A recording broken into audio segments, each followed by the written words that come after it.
It was 6 years ago that I was just leaving Portland. I had been born and raised here, and I was taken off to LA to go live there. And it was, scary to be a young, just graduated from high school kid planning on taking over the film world. And I was just planning on going out to be a film student in Los Angeles at that time. And if you were to come up and ask me, what do you think you're going to be doing when you graduate film school, I would have, of course, said, well, I'm going to be in Hollywood making feature films for the big screen. My name up in lights and working alongside my favorite director, Spielberg here. Of course that was going to happen. But actually, fast forward to today, and I'm actually making short videos out of my garage for this, the small screen and the internet. And this is one of the tools that has changed my life among a couple others. See, what actually happened was I didn't get into film school like I expected. I ended up having a year at university while I was waiting to reapply, and I was kind of bummed out, like, okay, man, I thought my calling was to be a filmmaker and direct with Spielberg. And so I fell in love with something during that time, and it wasn't a girl. I fell in love with internet and digital technology, because at the time I realized both of these were really converging at a really cool way.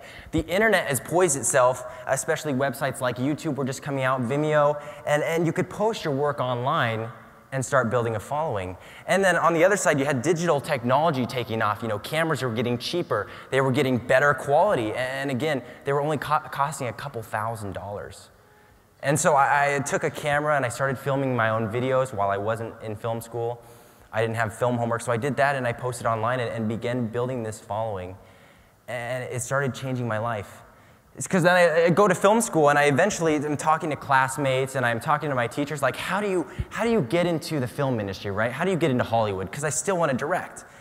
And they would tell me this, okay, well, here's how it works. You go into Hollywood and you work for 10 years up the ladder doing nothing you really like to do. You're being an assistant to somebody and doing this dirty job here.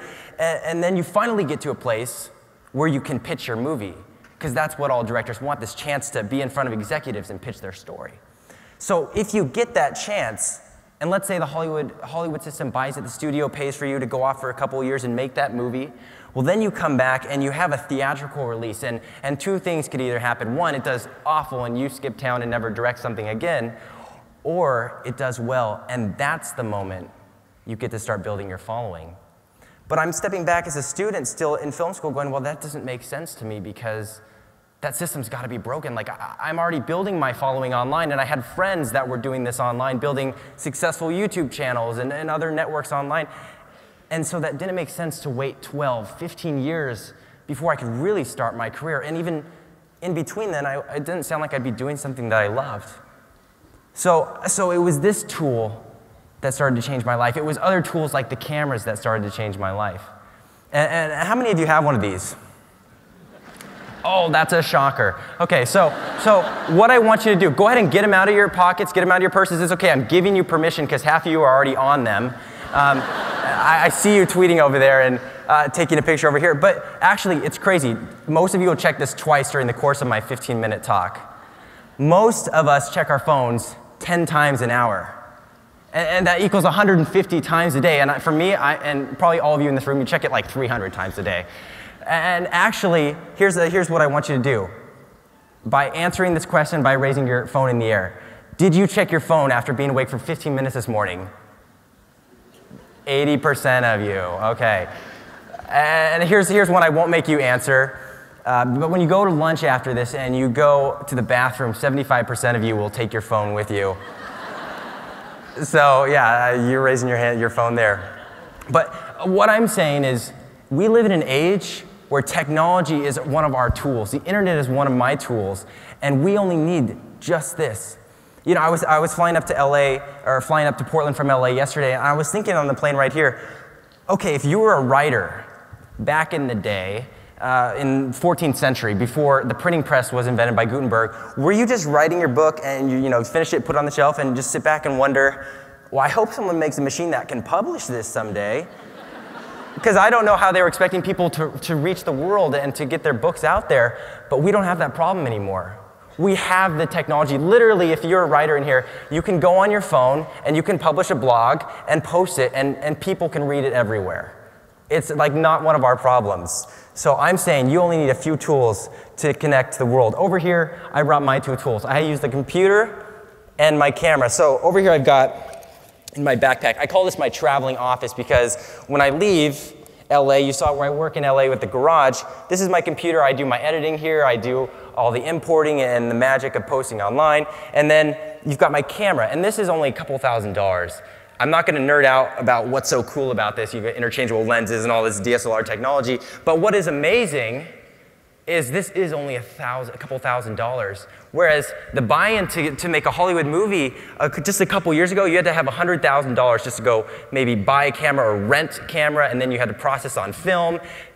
You guys, if you're not into film, maybe you don't care, but this is incredible technology, and this is my tool on how I'm reaching the world. So I made a video a while ago called Jedi Kittens. And that was just the response it got when it went online. It was crazy. So I was really into Star Wars, and I thought, it'd be fun to make a movie just like Lucas had made, and maybe just make a scene of it.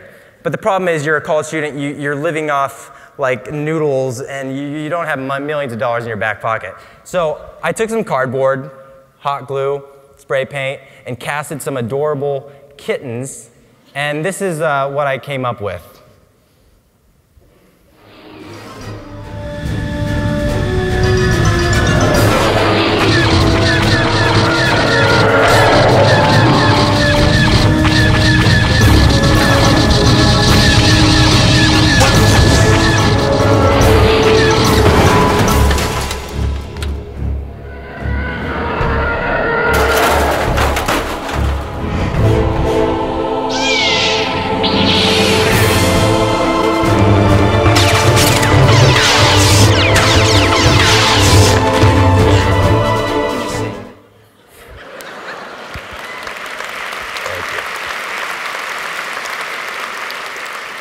So what I'm really here to tell you today is that when you take Star Wars and kittens, you can make a successful video. Thank you very much.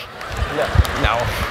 Okay, I'm kidding. Jedi Kittens was a great video for us because it was one that really got our channel kick-started. We started growing a really big audience. I think to this day it has like over 10 million views, but it was crazy because it really models of what the modern filmmaker can do. We made this in one night. I was in film school, so we had our classes during the day, and starting around 9 o'clock at night, me and my best friend, I say, hey, you want to make a movie with Jedi Kittens and Star Wars? And she's like, yeah, of course. So we go off, and we make this movie from 9 at night. We film until midnight, and we've got all the footage on our computer here, and we're just sitting side by side editing until 8 in the morning, and that's how we did all our film shoots during school. We did it at night.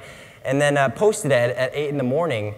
And at the same time, while that was happening, this is, by the way, what you have to do to compose a score with a 40, 50-piece orchestra. At the same time, though, in Atlanta, Georgia, my composer, Andrew, was writing the score to the movie as we were making it. So by 8 a.m., after I'd given him the rough cut, around midnight, he's doing an all-nighter down there and sending me the music, and we posted it, and that's the whole process is complete. And I also have a sound guy that I work with out of Wheaton, Illinois, and I was sending him the sound effect design of what I thought it should be like and what he should do. And so all of us are collaborating over the internet. We're not even sitting next to each other, making a movie that ends up getting a couple $1 million, and we didn't have $1 million to make it. We had, I think, just cardboard and hot glue, whatever that cost. That was my cost for making this movie. And so it's because of technology that's changing all of our industries that we're having so much power in just the tools and in letting our ideas go out there and be effective. And what I love is it's not just filmmaking, it's music, it's art, it's journalism, it's so many different mediums. So I took a road trip last summer, me and my 2 best friends. We hop in a tiny little Prius, and boy, we found out it was a tiny Prius because we went around 10,000 miles. And we go to 50 different cities in 40 days, and what we were finding was incredible. We were finding that kids were coming up to us, showing us their work, we were meeting with fans, and they were showing us their work, and we were blown away because these are 10, 11, 12-year-olds doing what you just saw. They were making like Jedi Kittens on their own, and they're 10 years old. And my mind was blown because it was literally the power of these tools that these kids had access to now, which, a couple years ago, these don't exist. So these tools are allowing our kids to create far before what we were ever even thinking we could do. And I feel like, I don't know if I'm gonna have a job someday because these kids are the new generation of filmmakers. And if you look at all the spaces that are changing, you're gonna have a new generation of writers, a new generation of songwriters and composers and artists and graphic designers, all because of the power of our technology. And what I love too is I have a friend in LA. How many of you have heard of this video? Yes. It's a very popular video and it took off about a month ago. And it was called First Kiss, and basically the concept was we took 20 different people who had never met, and they kissed for the first time. And what took off was 50 million views of that video in the first week. It's got over almost 80 million now, I believe, and it was just a $1,300 budget. That is insane, because you have the advertising world, and I know there's Wieden and Kennedy people here, and I'm probably gonna stir the pot, but you've got ad agencies spending millions of dollars, and I know because I work with these ad agencies now, I work with brands directly, I know how much they spend. They're spending ridiculous amounts of money creating something that doesn't even get that much buzz sometimes, or they just trash and throw away and never even publish. But here's a girl, Tati, my friend, made this video for $1,300, and she posted and gets 80 million views. That is insane, and I think that shows the power that's going to be in individual creators now, that you don't have to be an agency to create. You don't have to have millions of dollars to make your Hollywood movie. You have the power in the tools and the digital technology right in your pockets right now. So if I were to encourage you something, here's what I would say. You guys have so many great tools here. So create well. You have so many tools right here on your computer, software. Designing. Someone was talking earlier about how it's just his finger and his mouse, moving and creating these awesome logos. But you know what? These tools are going to fade away. And I was wondering this. If Beethoven and Mozart were in this era, what would have they composed? How would they have composed it? Would they have used MIDI technology and little synths, and what would Beethoven's score sound like now? Or what would a writer be doing now? Or would Da Vinci be the next Steve Jobs of our era if he had our technology at his fingertips? I don't know what they would have done, but I do know this. We're all placed in our different time in history. And we all have really cool power to create something. And actually, I want to create something right now with you. You guys want to be in a Vine video? Okay, I think it'd be really cool to get you in a Vine video. My parents are here, so I have to explain. A Vine video is where you create something in 6 seconds, and you literally, that's all you have. It posts onto your channel where people can follow you. And so if you don't mind, like 1 million people are probably gonna see you. But I'm gonna come down, we're gonna get the house lights on, and I'm gonna create a video with you, and here's how it works. I push with my thumb a little record button, and I'm going to record the first half down here in the audience with you.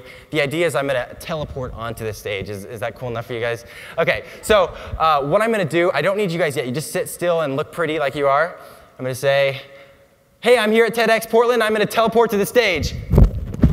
Okay, it looks stupid, but wait till I get up there. Half the time I'm filming these, my roommates and housemates think I am a freak. But, okay, so here's where I need you guys, really. When I record the last half, I'm going to teleport onto the stage in the video. I want you guys to erupt. You need to stand up, you need to clap, you need to cheer, because a lot of people are going to see this, okay? Are you guys ready? Yeah! Yeah, put your phones down now so you can do this. Okay, here we go. Right when I land, you guys erupt.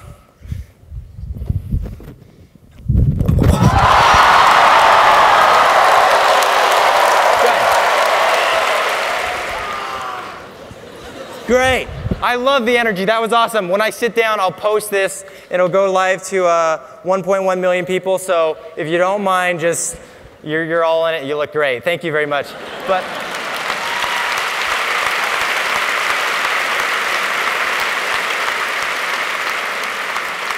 we'll show you where you can watch that video in a little. We'll probably play it and show you when I post that. But what I want to leave you with is this. We have so much technology again, in our pockets. We have the power for all your different spaces that are changing, if you're a writer, if you're a music composer. And what I want you guys to do is realize that these are just tools. In a couple years, there'll be a new one of these, so probably in 6 months. And in a couple years, there'll be a new camera and a new computer, and maybe someday we'll be answering phones like, hello, what's up? Yeah.